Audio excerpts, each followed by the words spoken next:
साल 2020 मध्ये झालेल्या दिशा सालियन हत्या प्रकरणी आता सतीश सालियन त्यांचे वडील साल 2025 मध्ये मुंबई उच्च न्यायालयात दाद मागण्यासाठी आलेले आहेत। आपल्यासोबत त्यांचे वकील निलेश ओझाजी आहेत। निलेशजी, आम्हाला सांगा की पहिला प्रश्न कालपासून हा विचारला जातोय जेव्हापासून ही याचिका समोर आली की सतीश सालियन 5 वर्षांनी आता कोर्टात का येतात?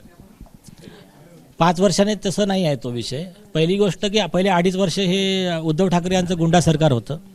त्या काळात त्यांनी म्हणजे जो आवाज उठवेल त्याला मारा, मर्डर करा, कॅबिनेट मिनिस्टरच्या लेव्हलला ज्या लोक आहेत नारायण सारखे त्यांना अटक करा, त्यांना ह्युमिलेट करा, अर्णब गोस्वामी सारख्या लोकांना अटक करा, ह्युमिलेट करा, कंगना राणावतला मारण्याची धमकी द्या, कोणाला त्या नेव्ही ऑफिसरला डोळा फुटेपर्यंत मारा।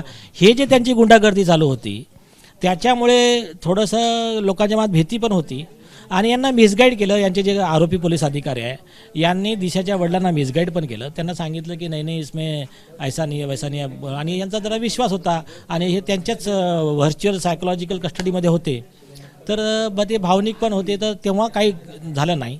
त्याच्यानंतर जेव्हा शिंदे साहेबांचं सरकार आलं तेव्हा आम्ही पिटिशन फाईल केली सप्टेंबर 2023ला PIL। त्याच्यानंतर याच्यामध्ये SIT कन्स्टिट्यूट झाली आणि त्या SITमध्ये ह्या सगळ्या गोष्टी बाहेर आल्या। आमची कंप्लेंट गेली, त्यांनी आमचे इंटरव्ह्यू बघितले, मग त्यांच्या लक्षात आलं की आम्ही जे बोलतोय ते खरं आहे, त्याला सपोर्टिव्ह एव्हिडन्स आहे, म्हणून ते इथं त्यांनी अप्रोच करून त्यांनी सांगितलं आता PIL फाईल करायची। असं आहे, ते डिले वगैरे काय नाही, हे ते नॅरेटिव्ह चालवत आहेत आरोपी लोक। ज्या मुख्य आरोप करण्यात आलेले आहेत की दिशाचा मृत्यूपूर्वी सामूहिक बलात्कार झाला आणि मग तिला मृत्यू तो अपघाती नसून ती हत्या असं दाखवण्यात आलं, तर नेमके काय पुरावे आहेत आणि काय आरोप आहेत आणि हे बलात्कार करणारे आरोपी नेमके कोण? बलात्काराचे आरोपी आदित्य ठाकरे, सूरज पांचोली, त्यांचे बॉडीगार्ड वगैरे हे सगळे लोक आहेत। आता बघा त्यांनी काय दाखवलं, पोलिसांनी जी स्टोरी बनवली होती की 14व्या माळ्यावरून पडली। आता बॉडी जेव्हा वरतून सुसाईड केलं त्यांनी, तर सुसाईड करते तर अशी सरळ बॉडी येते आणि ही बॉडी त्यांनी जी स्टोरी दाखवली ती होती अशी इतक्या दूर 25 फूट, तर ते शक्यच नाही। आम्ही IITचे एक्सपर्ट्स सगळ्यांना आम्ही त्यांना कन्सल्ट केला, सगळे आमच्याकडे त्यांचे टेस्टिमोनी पण आहेत, तर ते याच्यात काही असं शक्यच नाही आहे।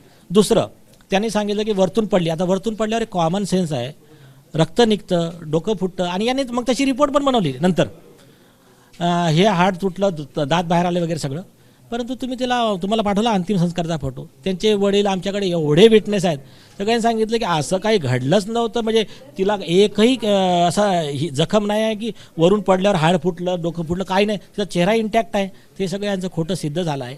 आता लवकरात लवकर याच्यात FIR दाखल होऊन आरोपींना कस्टडीत घेण्यात यावं, त्यांची नार्को टेस्ट, लाय डिटेक्टर टेस्ट आणि ब्रेन मॅपिंग टेस्ट घेण्यात यावी। आणि तुम्ही तत्कालीन मुख्यमंत्र्यांना सुद्धा दोषी ठरवता या याचिकेतून? आहेच आरोपी, म्हणजे हे बघा 120B काय म्हणते, एका व्यक्तीने गुन्हा केला आणि त्याच्या बाजूला जो दुसरा व्यक्ती आहे त्याला समर्थन करतोय, त्याला त्या प्रकरणातून वाचवण्यासाठी प्रयत्न करतोय, इव्हन ते राजदीप सरदेसाई सारखे त्याला कव्हरअप करायला खोट्या बातम्या जे चालवतात, हे सगळे याच्यात 120B आणि सेक्शन 10 ऑफ एव्हिडन्स ॲक्टनुसार तितक्याच शिक्षेचे म्हणजे त्याला पात्र ठरतात। म्हणजे जर आदित्य ठाकरे यांना जर फाशी होत असेल तर उद्धव ठाकरेंना पण फाशीच व्हायला पाहिजे याच्यामध्ये। या प्रकरणी तुमच्या प्रमुख मागण्या काय आहेत याचिकेतनं? कोर्टाकडे तुम्ही काय विनंती केली? आमची स्पष्ट मागणी आहे की त्वरित FIR जी 12 जानेवारी 2024ची जी तक्रार रशीद खान पठाण यांनी दिलेली आहे, सुप्रीम कोर्ट आणि हायकोर्ट पक्षकार संघटनेचे अध्यक्ष, ती तक्रार त्वरित FIR म्हणून नोंद करण्यात यावी।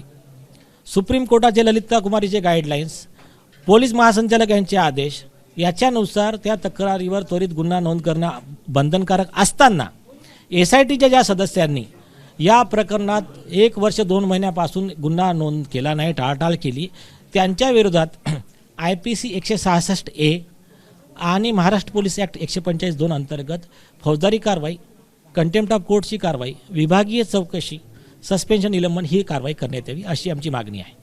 दिशा सालियन प्रकरणी आदित्य ठाकरे आणि त्यांच्यासोबत तत्कालीन मुख्यमंत्री उद्धव ठाकरे यांच्यावर सुद्धा या प्रकरणी गंभीर आरोप करण्यात आले आहेत आणि सर्व दोषींना तात्काळ गुन्हा दाखल करून चौकशी करून या प्रकरणी शिक्षा होईपर्यंत त्यांची मुक्तता करू नये आणि त्यांच्यावर योग्य ती कायदेशीर कारवाई करावी अशी मागणी या याचिकेतनं करण्यात आली आहे। कॅमेरामन अनिल संगारे, साम्या राणे, ABP माझा, मुंबई।